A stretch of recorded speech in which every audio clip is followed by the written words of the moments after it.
3 kilo പോത്തിറച്ചി മേടിച്ചിട്ടുണ്ട്. Shop model beef fry ചെയ്യാനാണ്.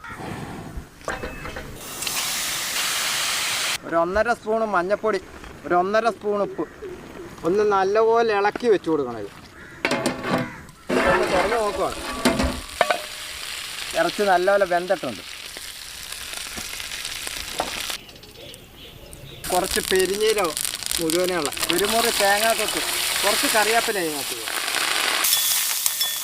കുറച്ച് ഇഞ്ചി ചതച്ച് വെച്ചതാണ്, കുറച്ച് വെളുത്തുള്ളി ചതച്ചത്, ഒരു 100 ഗ്രാം പച്ചമുളക് എടുത്തിട്ടുണ്ട്, 2ആയിട്ട് കീറിയതാണ്, 1 കിലോ കൊച്ചുള്ളി ഒരുവിധം വാടിയിട്ടുണ്ട്. നല്ലപോലെ ഇളക്കി കൊടുക്കണം. കുറച്ച് മുളക് പൊടി, 1 സ്പൂണ് മല്ലിപ്പൊടി, 2 സ്പൂണ് കുരുമുളക്, ഒരു 1.5 സ്പൂണ് മസാല പൊടിച്ചത്. നല്ല ഫ്രൈ ആവുന്നിടം വരെ ഒന്ന് ഇളക്കി കൊടുക്കണം. ഇത് കുറച്ച് മല്ലിയിലയും കുറച്ച് കറിവേപ്പിലയും. ഫ്രൈ റെഡി ആയിട്ടുണ്ട്. അടിപൊളി മണമൊക്കെ ആകാം.